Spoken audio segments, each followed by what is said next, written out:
long week and up and down week, you know, and I think that describes our season.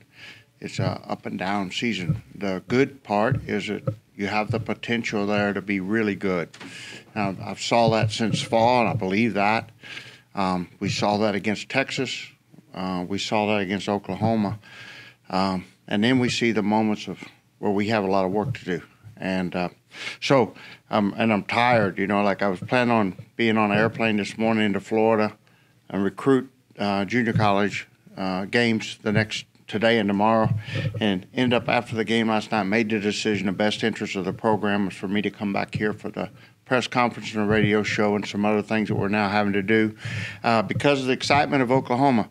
And so, very exciting win, you know, and I want to be positive this morning, but also, like, I want you to understand, like, I'm not happy with the state of our team right now. Like, I feel like, as a coach, I feel like we're better than what we're playing, and that's my responsibility. I told the girls yesterday after game one, I'm so pleased with you guys. I want my team to understand, like, this is on me as a head coach to get you to where you deserve to be at the top. So, that all said, we'll start back with Nicholls. I thought we had a good win there. I thought Sam Landry was really good that night. The wind was blowing out. It was challenging to keep the ball in the ballpark, and we knew it, and we kept the ball down. She used the drop ball a lot. She kept the ball out of the middle of the zone, and Nicholls is a very good ball club. They'd just taken Florida State 9 innings, and I thought that was a good win, and our offense showed out that night, and we turned 3 double plays. Our defense showed up that night really strong. So we also had a ball Maya Davis caught over the fence, a back pick by Brooke Ellistead to Sam Rowe at first base. Elite play, elite level defense. So I thought that game showed potential to where we can be soon. And then we went in. All week I told my staff the most important game of the week is Miami. Miami is the most important game of the whole weekend. You know, with their offense are a little bit dangerous, but then you see, you know, a team like a Clemson can hold them. And so fell short. Got beat 12-10. Very disappointing start to the weekend. And kind of that up and down that we're talking about. And then we go into Saturday, and we lose to Oklahoma. Didn't play well. Beat Liberty. Had an outstanding performance again from Sam Landry, and got a 1-0 win. So offense didn't show up. Defense was good. Pitching was good. And then we go to Sunday morning. You've got a repeat game with Liberty. I wanted to start someone different, but have a quick hook to Sam because I thought it was a must-win game, and we didn't play well. We played. That's not even accurate. It's like we played poorly. So we have a team meeting. I apologize to my players. Like, it's on me. It's not on you. Just give me everything you got the last game, and because I think that's the key. You know, it's like, for me right now, it's like keeping the team together, keeping them fighting for each other. And they went out against Oklahoma, and they played a great game. Without a doubt, the best game that any team that I've coached since I've been here. And, you know, I think back to Florida win, my very first year. I think probably our 7th or 8th game that I coached here, that was a great win. Summer Ellison pitched 11 innings. Cassie Shomo hit a home run in the 11th. To take out Florida, who was at that time, I think, ranked number 2. And I put this win right there, and in fact, it's on the road, maybe coming off a really difficult loss to Liberty.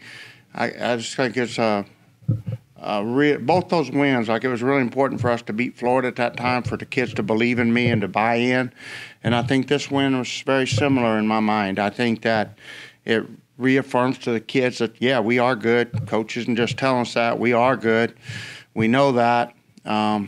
It also shows they're still fighting. And for them to respond the way they did throughout the game, I thought that, you know, Jordan Campbell getting a home run off Maxwell, who arguably she's right there behind, I would say right there with Kennedy, or just behind Kennedy, is one of the most respected pitchers in the game right now. Elite level, those kids like Kennedy and Maxwell, elite level pitchers at the very top of our sport. And walk up there and hit a home run, and she hit a home run off of her a year ago, which is why I kind of wanted that matchup. That was a big moment. And then Oklahoma's going to fight back, and that's what we talked about. They're going to punch. When you throw a punch, they're punching, keep punching. And we kept doing that. We kept going. And, we had a chance. I thought there was 3 times when we should have had doubles that we had a single. That's what I'm getting ready. I haven't watched the film yet on that this morning. I've got to watch the film, see what was happening there. But we ended up balls off the wall, and we're in left field, and we get the single instead of a double. And so we made some bobbles like that, but so did Oklahoma. They made 2 bobbles at second. So it was kind of that kind of a game, and we were able to,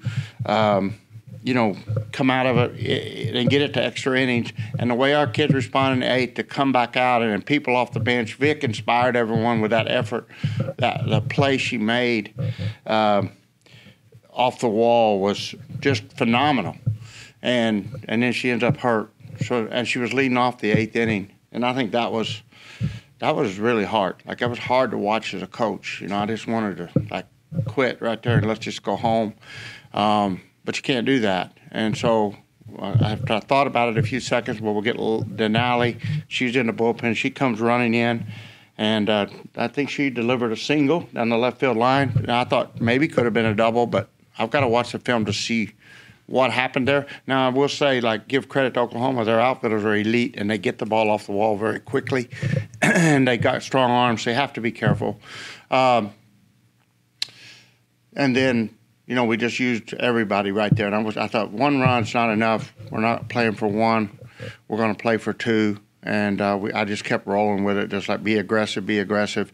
I tried to be aggressive the whole game. I think it's important to a team like Oklahoma that you're putting pressure on their defense.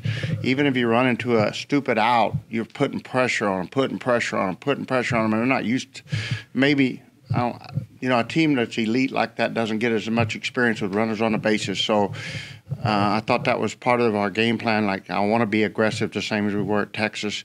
And I thought the pressure paid off in the 8th inning. They made a couple of uncharacteristic plays that they would normally make, and I would like to think our pressure had something to do with it. And to get the 3-run lead, and I'm not going to talk about the strike zone, but there's pressure on everyone in a game like that. That crowd's the theater, the stadium at Oklahoma. It's an amphitheater for softball. It is so well built and so fantastic to play in. It's loud. The audience is like surround sound coming in from the outfield, from the corners, from everywhere on the field. Really a great atmosphere. And I think it's only fair to say, even an umpire in those situations, that's a tough game to call. And he's aware. I didn't know that was a 71-game streak. I knew it was a long one. I knew it was one of the longest streaks in NCAA history. The exact number I didn't care about. That wasn't even something I knew until after the game was over. But, you got to believe probably the umpire did. And I thought, I want to give Chloe Riasetto just enormous praise, because from start to finish, as she always is, she just handles pressure well. She just stayed the same. And I went out and I said, let's don't make the umpire an issue. Let's throw it down the middle on the first pitch in the 8th inning. I said, just throw 1 pitch down the middle. If we're going to gamble, let's gamble on 0-0, not 3-2. And because I felt like the leadoff home run on 3-2 that's what's going to happen if you let Oklahoma hitters look at 6 balls. And so I thought, the way she was so composed and pitched was just an enormously special performance, and she closed it out. So a rambling effort at the week, but it was a long week. So what did you tell your team there in the 7th inning after you just kind of let Oklahoma back in the door? What did you say to them to calm them down as they came back out there to pull off?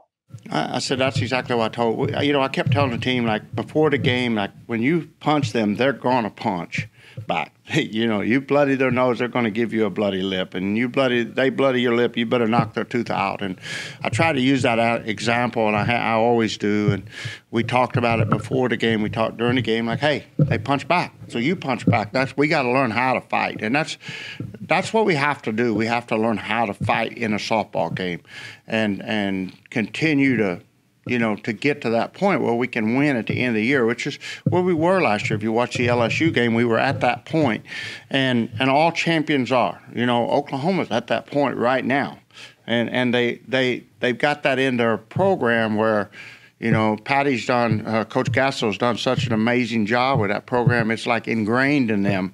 They believe they're going to win at all points. And I thought our team yesterday believed they were going to win the game at all points, where that's where we failed against Miami, and that's where we fail against Liberty. Is we lose that moment of, we have that moment of doubt, or you can't have that. You have to believe you're going to win all the time.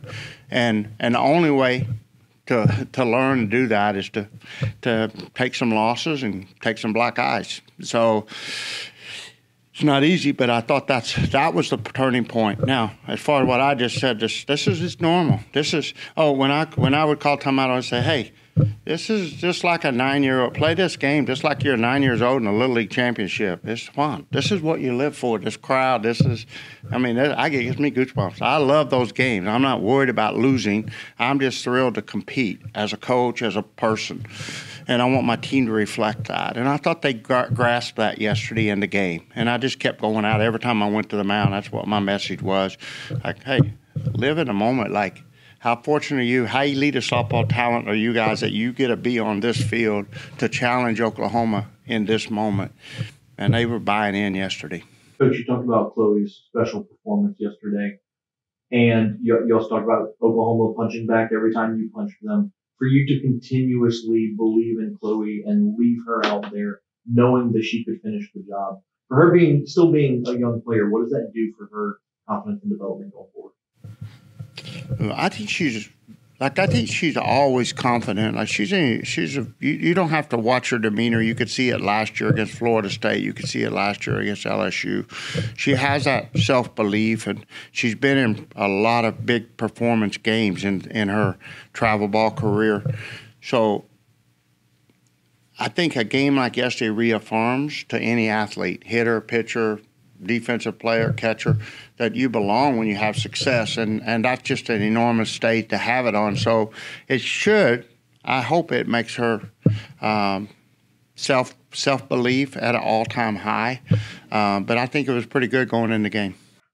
From a technical pitching standpoint, what does she have to do or add or get better at to where her ceiling, where she can be that dominant pitcher in the Sun Belt and beyond? I think we've got to do a better job of helping our pitchers be comfortable. And by that I mean, Landry wants a quick pace. Chloe wants an even quicker pace than a Sam Landry. They want to work quick. And I think we've got to figure out how to get the signals to them at a pace that they're comfortable with, and at a pace that they're able to work in fluid motion, and not have these delays where they're looking, or where you see them on the mound when they're doing this, they're uncomfortable. That's one thing. I think also, like, now we've see what works, what doesn't work. Now learn how to use everything they've got in a even more even better manner. And so that's a challenge as we go through this last 34 games of season. What is it going to take from here on out? And you may not have even had time, even you, as much as you think about this, the big picture.